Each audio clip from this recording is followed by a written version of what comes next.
Now, Puncture Control. We've both just had this installed, haven't we?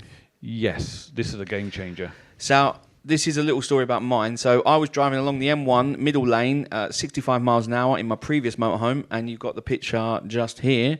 That is the blowout that I had at 65 miles an hour. To say I needed new underwear was an understatement. And now, so the tyres completely went bang, but then if you see up here, the actual tyre started slapping the underneath of the motorhome and damaging the motorhome.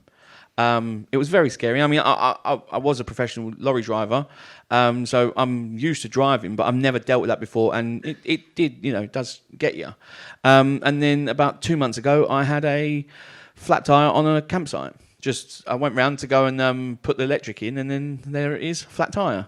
So I've had a few instances. I obviously took the photos for YouTube, got to be done, right? But we've had this installed. Anybody seen this before? Yep. Yeah. So Gary, who runs the company Airide, he is here. He's on stand 142. No. Yeah. I thought it was 40. Oh, no, you're right. Yeah, well, sorry, I'm wrong. 142, yeah. He's on stand 142 Airide, and it's Puncture Control. So basically, it's a chemical. It's probably a bit more complicated than that. That they basically inject into your tyre. Now, 70% of it just coats the inner wall of your tyre. So that does a couple of things. First of all, your tyre is actually porous. Yes. So if you leave it parked up, over time, it will go flat. Like yours went down? Yeah. So it seals the tyre, so it saves you from that. It also means that the tyres run at about 5% cooler than normal, which improves wear and tear on your tyre. Yeah. But then the other 30% is just basically inside your tyre, lives in there for the whole length of your tyre. There's no expiry date on this. So if you get a puncture, this because you've got this 30% rotating round and gravity and everything else, this liquid goes into the hole and immediately seals it. Yes. And you would never know you ever had a puncture. You don't need to then limp to the nearest ATS or anything. It is a permanent fix. And you just carry on. You get another puncture, it fixes it, you carry on. And so as long as you've not done a wholesale slash of your tyre, because it's not going to fix that. No. We're talking nails and screws and things like that, and things and bits and bobs. You could end up with 30 punctures. You would never know. You've not lost any pressure.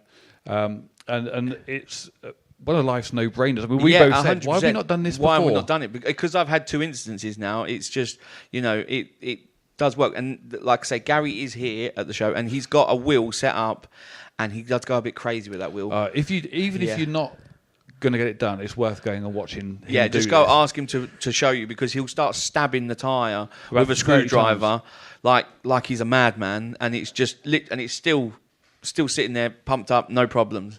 So and he's they've got show specials. They can do it on site or they can do it at your home. So it's I mean, like I had mine done on site at the Malvern show, as you can see there, and then you had yours done at home, didn't you? Yeah, and they literally very quick, so you could get it done this afternoon if you wanted. And why wouldn't you? And parked up at the side of the road in the middle of the night, hazards on, changing your tyre or whatever you're doing, you just you'll never do that again. No. One of my tyres is £200. And that one that I had a puncture on, it was very close to not being fixable because it was just on the edge and it had 80% tread left. So I would have been throwing away a tyre with 80% tread and having to spend £200.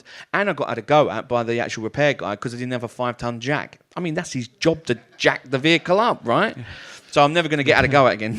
And the thing with this chemical, this is like tried and tested. I think they started working with the army about 30 years ago, and we could talk about this all day. Yeah. But it's a water-based chemical. Now, some of the early ones were very much chemical-based, and when you take it to your tyre fitter, they take one look and go, I don't want to touch that, because when we take that tyre off, the wheel's a mess. Whereas because these are water-based, the guy actually gets it on his hand and wipes it on his trousers. It's water-based, so you can't, he wipes it on... No, it doesn't affect the rim, no. It's... Yeah, it's not like that. It's a very different product. Yeah, it's water-based. It's water-based. So I would go on over, have a look, and they can show you it, and they can, it's all good.